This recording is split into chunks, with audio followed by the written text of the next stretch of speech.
Coucou mes petits loukoums, aujourd'hui nous allons étudier le discours indirect en anglais qui s'appelle Reported Speech. Alors la première question à se poser c'est qu'est-ce que le discours indirect? Alors regardez ici, en haut apparaît un exemple. Donc nous avons ici un jeune garçon qui dit « I am sick », je suis malade.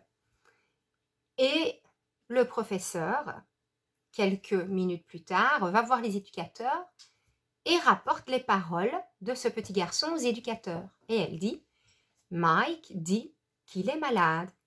Mike says he is sick. » Elle rapporte les paroles de quelqu'un. Donc, c'est ce qu'on appelle le discours rapporté, le discours indirect. Alors, j'aimerais que vous regardiez attentivement les deux grosses flèches qui se font face. She said, I like shopping. She said that she liked shopping. Regardez, nous avons des modifications qui ont lieu. Le I devient she, le like au présent devient liked au passé. He told her, I'm leaving tomorrow. He told her he was leaving the next day. Regardez, le I devient he, le am leaving devient was leaving, le tomorrow devient the next day. He said, I will always love you. He said he would always love me. Le will devient would, le you devient me. He said, I have forgotten my keys. He said he had forgotten his keys. Le I devient he et le have forgotten devient had forgotten. Donc vous voyez que quand on passe du discours direct au discours indirect, il y a des modifications qui ont lieu. Les temps peuvent changer, les pronoms, les déterminants et même les compléments de temps ou de lieu. La première chose que nous allons étudier ensemble, c'est la concordance des temps. Alors, étudions les deux exemples qui sont placés sur une ligne du temps. Et je vais commencer avec le présent. John says, John dit, Alice is beautiful. Alice est super belle. Regardez, quand on passe au discours indirect, John says that Jane is beautiful. Eh bien, il n'y a pas de modification de temps. On ne doit pas procéder à une concordance de temps parce que le verbe de la principale, c'est-à-dire says, est au présent.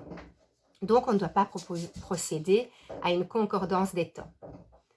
Par contre, regardez ce qui se passe dans le deuxième exemple. John said, et said ici est au passé, Alice is beautiful. Et cela devient au discours indirect, John said that Jane was beautiful. Donc, quand le verbe de la principale est au passé, il faut procéder à ce qu'on appelle une concordance des temps. Et donc, le temps est modifié. Et voici un petit tableau qui vous explique ce que les temps deviennent au discours indirect. Le présent simple deviendra du simple past, le présent continu du past continuous, le simple past du past perfect, le present perfect du past perfect, le past perfect lui reste du past perfect, le futur en will deviendra un would conditionnel et le futur en to be going to deviendra was, were, going to. Alors, nous allons voir maintenant comment rapporter une question. Alors, il y a deux façons de procéder. Soit la question au discours direct a un mot interrogatif. Peter asks, where does Susan live? Et à ce moment-là, c'est tout simple. On garde le mot interrogatif et puis on ajoute sujet, verbe, complément. Peter asks where Susan lives. Alors, il faut faire très très attention parce que nous, en français, on dit Peter demande où habite Suzanne. Il n'y a aucune raison de procéder à une inversion. C'est absolument pas logique ce qu'on fait en français. C'est pas une question.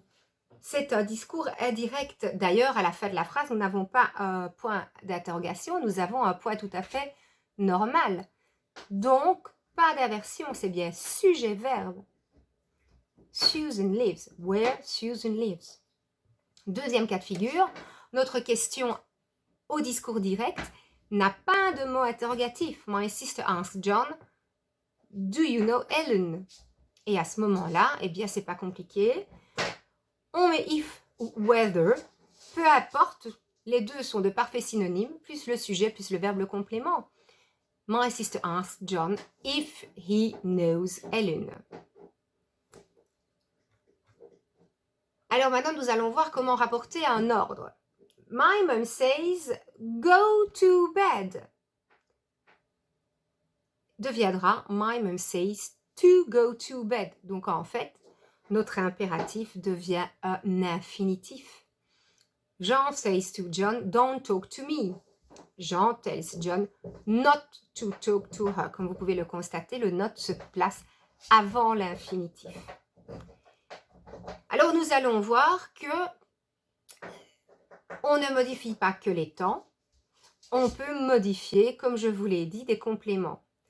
Et voici un petit tableau récapitulatif. Le here devient there ou at the flat. Si je dis par exemple viens ici demain, ben, il a dit de venir à la maison ou à l'appartement le lendemain. Le now devient then ou at the time. Today deviendra that day ou on Monday en fonction du contexte. Mais ça, nous le verrons de façon plus développée dans les exercices que nous ferons ensemble. Dernière chose à voir quand on voit le discours indirect, c'est savoir dans quel cas on doit utiliser say et dans quel cas on doit utiliser tell pour dire.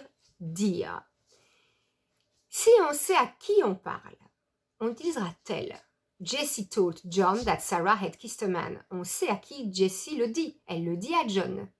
John told me he knew everything. On sait à qui John le dit. Il le dit à moi. Dans ce cas-là, on utilise tell. Si par contre on ne sait pas à qui les paroles sont rapportées, on utilisera say.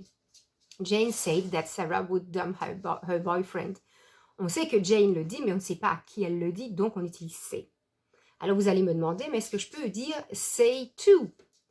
Alors, pas au discours indirect. On peut utiliser say to quand on sait à qui on le dit, mais pas quand on rapporte les paroles de quelqu'un.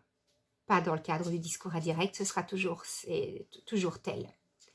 Voilà, je pense que vous savez tout ce qu'il y a à savoir sur le discours indirect. Maintenant, je crois que la meilleure chose à faire, c'est de faire des exercices pour vérifier que vous avez bien compris et pour décanter tout ça. Allez, bon courage!